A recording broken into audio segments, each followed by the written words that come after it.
to us from Washington, D.C., the Joint Chiefs of Staff's office, Chairman, Office on Reintegration. He's going to talk to us about reintegration. Thanks, Chief.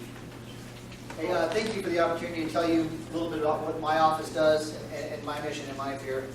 I'm particularly proud to be here. I'm a former guardsman myself, Louisiana Air National Guard, when I went to LSU, so this is terrific. My brother's also Lieutenant Colonel in the Washington Air National Guard. So, all right. A little history of our office. We were founded in 2010 under Chairman Mike Mullen. He saw the need. There wasn't the paucity of support for reintegration. Everything we do is reintegration. All right. Not transition. I like to draw a distinction between that. I'm fine. I'm loud. Apparently I'm not loud enough. Sorry.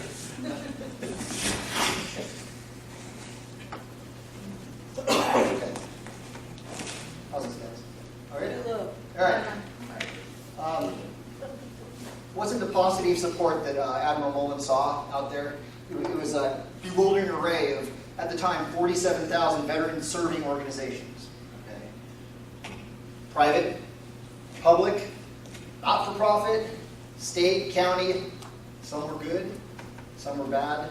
Some did a very broad job. Some did a very narrow focus. It could be reintegration, it could be equine therapy, right? Some were predatory, and that concerns us too. We had a founding document under the chairman. It was navigating the sea of goodwill, and we saw the title Sea of Goodwill, and that was our idea. The chairman wanted us to be able to navigate that, and since then, just listening to the folks this morning, tremendous amount of progress across the country with people doing the same thing, working on helping our veterans, reservists, guardsmen, active duty folks navigate this sea of goodwill, make the best use of it, so we're not casting in the dark. Right? So, like I said, I wanted to differentiate between reintegration and transition. Transition is up to ETS, up to your separation of service. Transition is following that. Hands off from the military for the most part, you're on your own. You're off in the world, you're demobilized as a guardsman or reservist. So post-service, you're on your own, you're back to your day job, or you're seeking a day job. Slide, please. Oh, there we go. Here's our office setup. It's 8 people. Colonel Eisenhower is the special assistant to the chairman for reintegration. Direct shot. There's no 1-star, 2-star, no J codes between him and the chairman. Direct report. So I have a nice short chain of command, which is the strength of our office. All right. We do strategic level stuff, not tactical. We're not working casework, but we can get issues to the chairman quickly. I have a deputy director, Air Force member. All right, he's our staff XO. You'll see the regional directors down there right now. We're gapped for the west. We're set up along Tri-Care line, so 3 big regions. South, Lieutenant Colonel Chris Forsyth, Army member. He's here. He's briefing down the hall. Myself, I'm the north. North region for us is Virginia, Kentucky, north, bounded by the Mississippi River and the Atlantic. I try not to tell Virginia and Kentucky they're in the north these days, so I just tell them I'm there.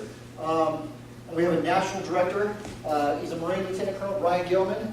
He works primarily in D.C. What he does is inter-service, outreach, and interagency. So he hosts meetings where we'll get together with the VA, Department of Agriculture, Department of Education. Also, he pulls the services together in a separate meeting. We can share things we've either picked up, or we can hear things that the services or the other agencies have picked up on their travels across the country. We're a knowledge syndicate, and I'll come back to that as well. We push good ideas. We want to share successful ideas. All right, and a strategy officer. We write what we call white papers. And that's not a new name in the military, but there are strategic papers. The one that founded the office, Navigating the Sea of Goodwill, was our first white paper. We have one about dispelling stereotypes. That's going to come out shortly. We have also Following the Sea of Goodwill. We think the Sea of Goodwill is going to wane. We think the groups out there are going to collapse. Some are going to collapse. The weaker ones will go by the wayside. Does that mean the better ones will survive? Maybe, maybe not. But it'll be a smaller pool, right? As we get out of the country, I mean, the wars may or may not be over. I mean, I'm not going to have that debate. But we're pulling out. Iraq's over, kind of.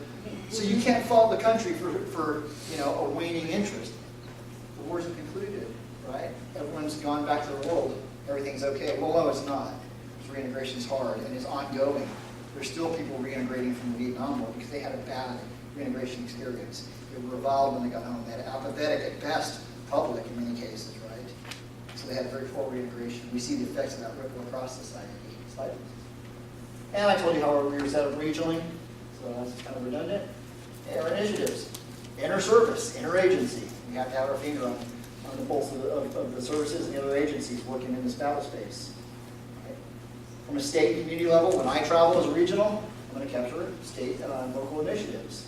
And we talked to community action teams. We saw formerly the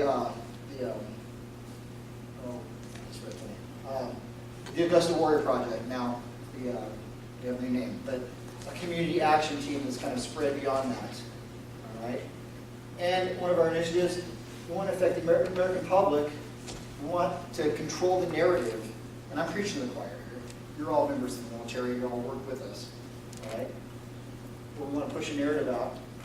The all-volunteer forces investment in our future. It works well. We get highly educated folks as part of the all-volunteer force. We want to continue. It's a vast improvement over the draft we had prior to 1973. So it's investment in our future. We want the American public to recognize the value of having veterans and their family members in communities. Slide, please. Okay. When I visit private companies, I often have to let them know what we don't do. Not to get off on a negative foot, but we can't endorse. No surprise there. Joint ethics regulation. I can't endorse. I get requests all the time. Hey, if you could just write me a letter saying we're a great company, we do good business because I'm looking for a grant. I can't do that. My boss can't do that. The chairman's not going to do it. We don't bring money. We don't bring manpower. We're an 8-person office. We're a knowledge syndicate. We don't make policy. Policy comes out through OSD. Right? OSD has the policy. The civilian undersecretaries and assistant secretaries of defense. And we don't provide names. What I mean by that is I'll visit communities, I'll visit states, and they say things like, just give me the list of everybody that's separated in the last 2 years. It'd be super helpful because DD-214s are always inaccurate. I can't do that. As hard as can be, and it's getting worse. Privacy concerns there, we can't do that. So we encourage states to come up with better ideas, and there's some states that have solved that problem. Ohio, we talk about interagency coordination, and we share these good ideas. Ohio shares, they have the plates, veterans plates, that's nothing new. They have veteran driver's license, again, nothing new. What's new is their Department of Motor Vehicles shares that with their DVA, right? And they get a nice updated list of people out there that are veterans, and they can do something. Super updated, not, a person who separated and their last home record was when they were 18 and they're now 40 years old and it's mom and dad's house in Canton, Ohio. Slide, please. What do? We network, right? Like I said, we push good ideas around. We coordinate between public, private, state, county.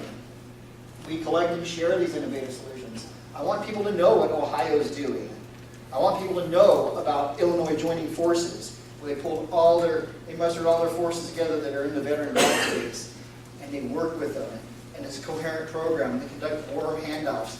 Veteran shows up with a housing problem, they can help him. Oh, by the way, he also has mental health needs. Well, they know because they're all part of a big joining forces group now. Right? We want people to know those kind of examples. I mentioned we're a knowledge syndicate. We're the eyes, ears, and voice of the chairman. Short chain of command. We can push out the chairman's vision. We can bring things to his attention quickly.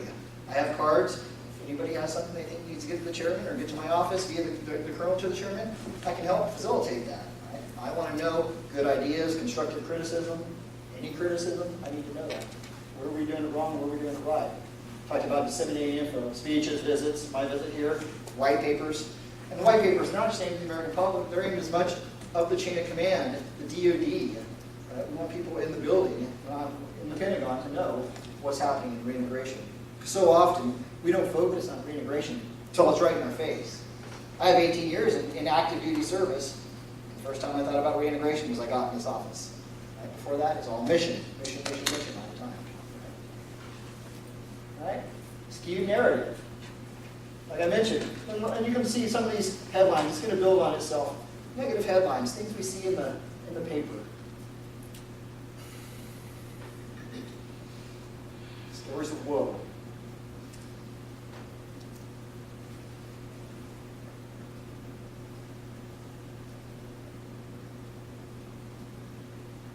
was the last one in a bottle, which is actually pretty bad. Wow, okay. So the news runs with headline grabbing stories, right? I mean, that's nothing new. That's what the news media does, right? In many cases, some of our negative stereotypes out there, some of our stigma, is kind of a result of our own communications. We wanted people to understand that there's PTSD out there in the force. We wanted people to understand traumatic brain injury. Well, they get it now, but we, to a point, we've stigmatized ourselves. Well, what's wrong with letting the public know that? Well, we didn't bring the second half of that narrative. 80% of the American public has experienced something traumatic enough to give them PTSD symptoms. If you've seen someone die, been in a car wreck, anything like that, as a civilian, you can have PTSD symptoms. You can have full-blown PTSD, right? It's treatable too, by the way. You're not either broken or okay. There's all sorts of shades of gray there, right? We need that narrative out there, right? I mean, yeah, these were all true. Well, this last one, I don't know, is that a thing? Or is that a headline grabber? I mean, we don't need that kind of help in the news because, sure, there's probably a few crazies out there. We're a reflection of society, are we not? Y'all volunteer for us? So really, is that, that's unfortunate that something like that would have been run. But we need to get our narrative out there, right?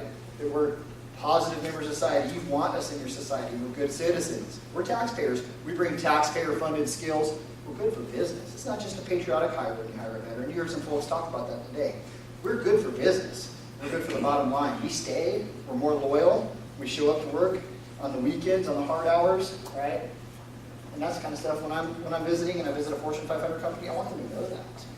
Don't just hire us. Don't say, well, I'm going to hire 10,000 veterans. We don't just want any jobs. We want the good jobs because we're going to be your best workers, by and large. Exactly. All righty. Let's cut through a few slides because I'm kind of blowing my time here. Slide.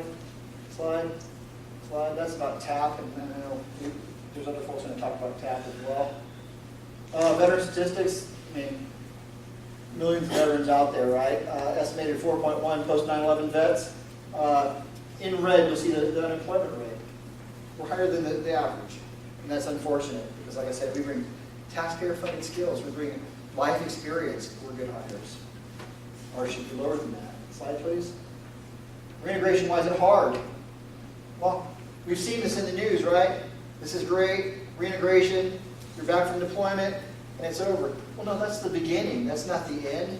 News runs that. Everyone sees that. And it's a feel-good story, and that's great. You know, I'm happy people were reunited, but that's not reintegration. There's a long road after that. Slide, please. All right? Why is it hard? Because we got in the military. It was definite. Marines will tell you where to stand when you go to Lejeune, right? You're getting, you stand on the footprints there, you march, you do everything, your team leader, your drill sergeant says. It's very definite. When you graduate, you're a soldier, you're a sailor, you're an airman, you're a Marine, right? We put a lot of effort in there. There's a definite hard point where you're in the service. Slide, please. All right? Here's one of the guys to help you with that. Slide, please. All right? We've all remember these guys. You're part of a team. You're part of something bigger than yourself. You're giving your mission. You're giving your values. You're helping something bigger than yourself. You also subordinate yourself to it. When you get out of the service and you have to sell yourself as an asset, hey, I'm good. A lot of people aren't really good at doing that because they've been selling themselves as a member of a team for 20 years, 30 years, however long you've served, 4 years. And now you have to sell yourself. That doesn't come naturally to us every time. Slide, please. All right? You're by yourself when you get out.